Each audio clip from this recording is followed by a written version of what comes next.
Every night, just after 10 PM, a Singapore Airlines A350 lifts off from JFK. It banks east over Long Island and vanishes into the dark Atlantic sky. On board are a few hundred passengers settling in for a flight that, by design, takes nearly 19 hours. It's the longest regularly scheduled flight in the world. Despite Singapore sitting almost exactly halfway around the world, this flight doesn't take the shortest path. It doesn't even head north over the Arctic like you might expect. Instead, it curves east across the Atlantic, through Europe, and down across the equator into Southeast Asia. That sounds inefficient, but it's not, because planes don't fly in straight lines. Not because they can't, but because they're navigating a constantly shifting web of traffic, geopolitics, weather, and airspace restrictions. To understand how it all fits together, we're going to follow one flight, Singapore Airlines Flight 23, step by step across the globe, and reveal just how complex global aviation and airspace really are.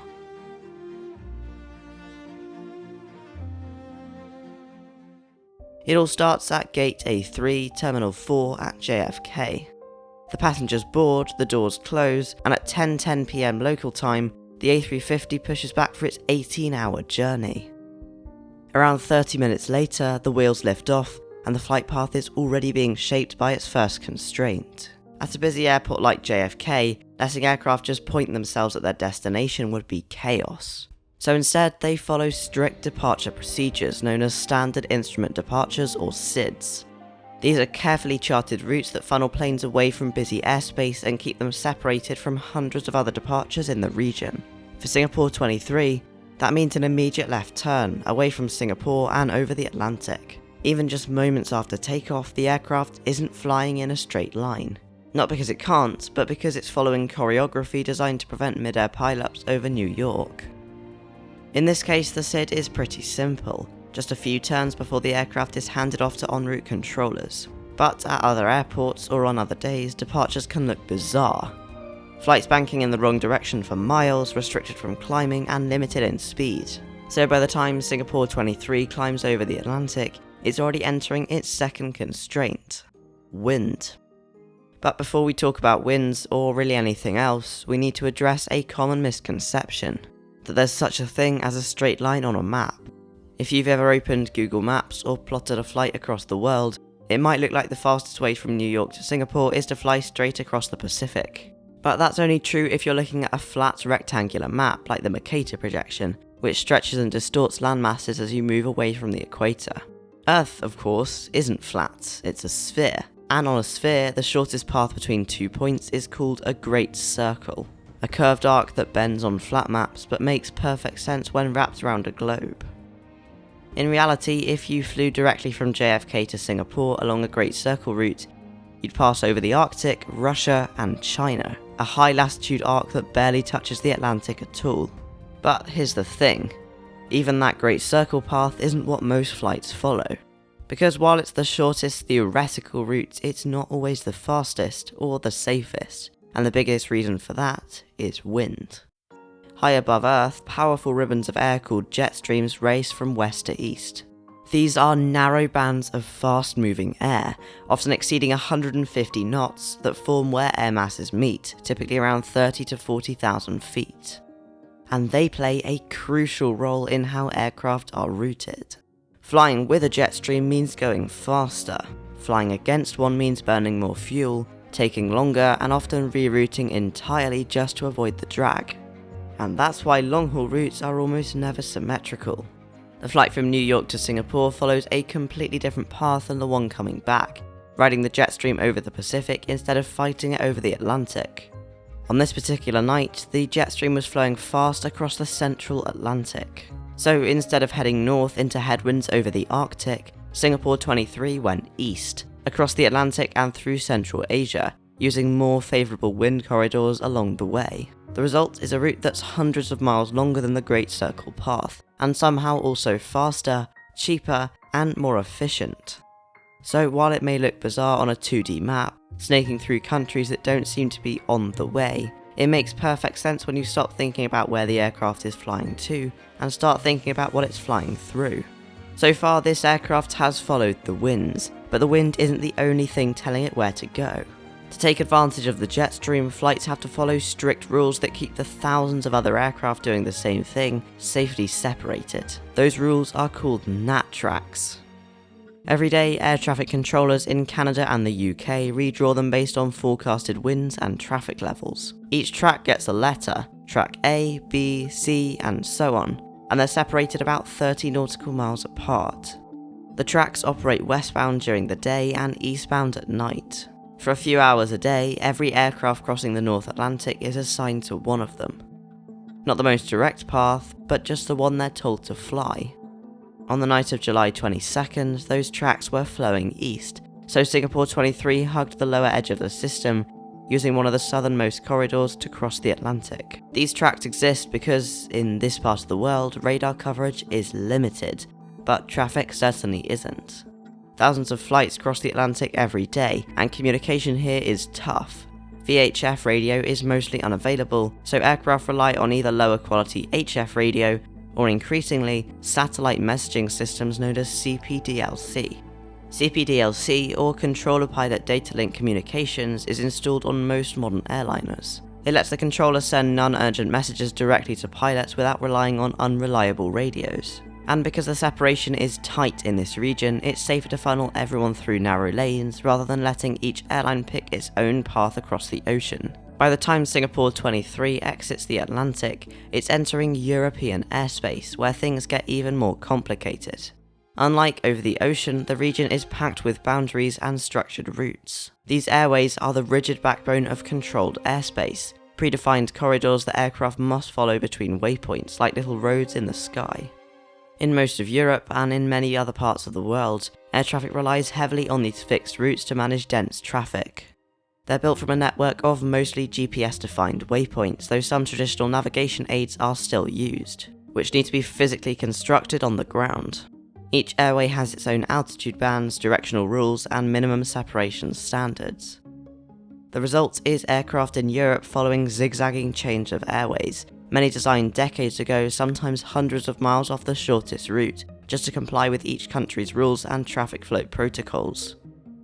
It's deficient when you have too many planes and not enough controllers, which Europe does. And while Singapore 23 isn't hugely affected by this, the system can lead to wildly inefficient inter-European routes. Just look at this British Airways flight from London to Zurich, Speedbird 712. As the A350 approaches the Middle East, airspace closures and restrictions start to come into play, mainly for political or military reasons. That's why as Singapore 23 moves from Europe into Asia, its route begins to weave. Not for weather, not for winds, but for diplomacy. Russia blocks most Western airlines from entering its airspace. Ukraine has been closed to civilian traffic since 2022. Iranian airspace is heavily restricted, especially for US or Singapore registered aircraft. Afghanistan is considered high risk, and so is Syria. And those are just a few of many closures and restrictions in this region. But these restrictions are rarely simple. Some countries allow overflights above certain altitudes, others permit flights only on specific routes. Some are technically open, but avoided anyway for safety or diplomatic reasons. So instead, flights are routed around them, weaving through long chains of waypoints and airway corridors that thread between politically neutral zones. At the moment, there are 3 main air corridors through the Middle East. The first takes aircraft through Turkey, down into Iraq, over the Persian Gulf, and out past Dubai. The second curves southeast, through the Aegean Sea, Egypt, and across Saudi Arabia.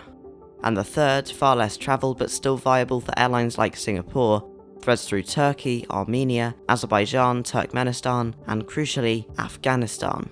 Although most countries prohibit their airlines from flying over Afghanistan entirely, Afghan airspace is technically open for overflights above flight level 320 or 32,000 feet, on a specific set of 5 routes known as contingency corridors. Singaporean authorities reviewed the risks and concluded that, as long as aircraft followed the rules, the route was safe. So they allowed Singapore Airlines to keep operating through Afghanistan, one of the few major carriers still doing so. Once the aircraft is past the Middle East, it's mostly in the clear. But there's one more constraint worth mentioning, one that doesn't impact Singapore 23 much, but shapes plenty of other long-haul flights. It's called ETOPS. That stands for Extended Range Twin Engine Operational Performance Standards. In simple terms, it's a rule that governs how far a twin-engine aircraft can fly from the nearest usable airport.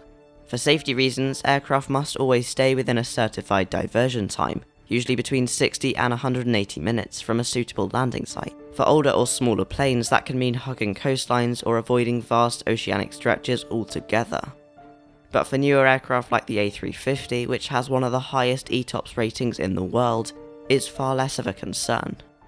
That's why Singapore 23 can take a direct path over the Bay of Bengal and the Andaman Sea, areas that would be off limits to many other twin jets. But ETOPS still matters. It explains why some transoceanic flights take oddly circuitous routes, why older aircraft fly longer paths, and why the logistics of ultra-long-haul aviation aren't just about fuel and distance.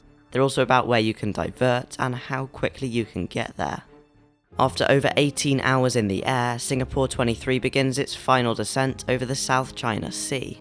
By this point, passengers have watched a sunset and a sunrise, crossed 3 continents, and flown more than 10,000 nautical miles, over a third of the Earth's circumference. But even now, the flight isn't done navigating. Just like a departure, arrivals into a major airport like Changi are tightly controlled. Instead of flying straight in, Singapore 23 enters a STAR, a standard terminal arrival route with predefined turns, altitude changes, and sequencing points to manage dozens of converging aircraft at once. These approaches can be shortened by ATC during quieter hours, but Singapore 23 arrives in the early morning, one of the busiest times at Changi, so its arrival route stays mostly intact. It curves over southern Malaysia, lines up with runway 20 center, and finally touches down in Singapore, 18 hours and 5 minutes after leaving New York. And just like that, the longest flight in the world is over. If you measured the distance between New York and Singapore as the crow flies, you get about 9,530 miles. But Singapore 23 didn't fly 9,530. It flew over 10,500, more than 1,000 miles longer than the shortest possible route, and yet it made perfect sense. Because commercial aviation doesn't happen on a globe in a classroom. It happens in real airspace, filled with restrictions, jet streams, storms, borders, and thousands of other aircraft all trying to do the same thing.